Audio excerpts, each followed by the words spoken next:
Hey, That Church! Tune in to find out more about the people who are here, what they do, and the sometimes surprising answer to where.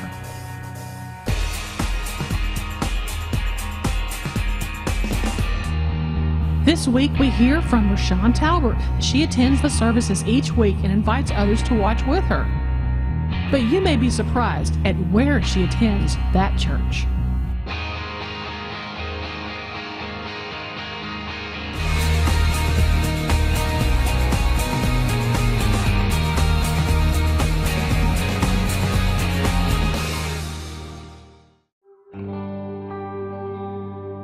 My name is RicShon Talbert, and I have been coming to that church since October of 2008. I live in Woodstock, Illinois, which is on the west side of Chicago.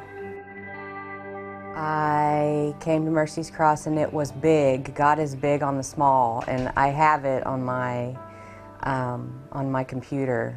I think that's maybe why I downloaded the first one, was because I go back occasionally and listen to Big and to see, what was it in that message or whatever that, I just grabbed onto and didn't let go. And I say God had a hold of me the whole time, but I didn't grab onto Him until that morning at Mercy's Cross. And I just was in the back row and fell to my knees and just let it all go. And I ended up getting baptized, and it was the most amazing experience of my whole life. I don't remember ever being happier than that moment. It was another chance to start again, I guess, and I really felt pure.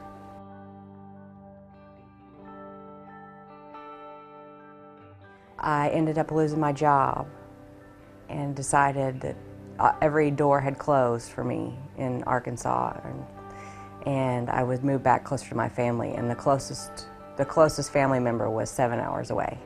So I moved to Southern Illinois, and I moved in with my grandparents, and they didn't have internet. So to keep up with Mercy's Cross, I would go to the truck stop and download my podcasts, so just to keep up. And you meet a lot of interesting people at the truck stop. I do hair, and I was working at a salon in Mount Vernon, Illinois. And it's a small farming community, but I made all the old ladies, like for Mother's Day, for words, I made everyone at the salon one afternoon listen to words, and then I ended up making copies for people just because they liked it so much. I had gone to live with my mom on the other side of Chicago, and it just so happened I had moved up there because she was going to have stomach surgery, and she needed me to take care of her, and I was sick, and I ended up finally going to see the right doctors, and I had a biopsy, and I had follicular non-Hodgkin's lymphoma, and it was over 65% of my body because it had gone undiagnosed for so long. And I had people all over the place praying for me. I went out on prayer requests on Facebook, and I get letters from these people who don't have any idea. I have no idea who they are, but they're praying for me, and it's been a really amazing experience. It's like I just turned it all over, and it's like, if this is it and I die from this, to God be the glory, and if I live, give God the glory. I started chemotherapy immediately, and within 2 months I had a clean scan.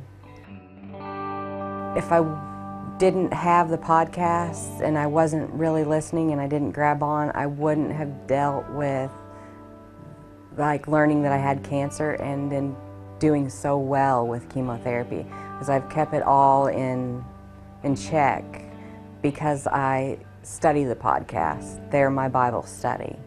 And so I think that's why I probably know more about the podcast than Scott would know, about the sermons or whatever, just because in anything he says, I use, you know, and like, it seemed like, because my real intensive chemotherapies were Jesus Ultimate Fighter, and then Hostage, and you know, Hostage Worry was great, and it just always seems to correlate to what I'm doing at the time. And I don't miss a podcast. I haven't missed a podcast at all, and I know, like, I take them to chemo. I end up showing the Hostage series a lot, or Difficult People and Authority Issues. That one, because people will say something, or they'll be talking about their marriage, and then so it's like, oh, you need wedding planner number 3, you know. And so then I'll put together like a small group if I can get people to come over to my house, and then I just hook up my HDMI cable to my computer, and then I can show it through my television. My mom works with special needs kids, so we have a special needs viewing group and I have this little guy in the neighborhood. He's got a traumatic brain injury. He's right in tune, would love to come to Sherwood and watch Pastor Scott preach. And all these people live in Chicago. Yeah. I call it, and I don't want to be discounting it at all. I'm not trying to discount it, but I call the podcast Jesus for Dummies and the Bible Cliff Notes. Just because I needed that through like college or whatever, just to get it. And it's like, as soon as I turned it on, I get it. He breaks it down real where I just get it. Is there anything that we as a church can do for you? I think you guys are probably already doing as much as you could possibly do. I mean, I'm 13 hours away, but I'm plugged in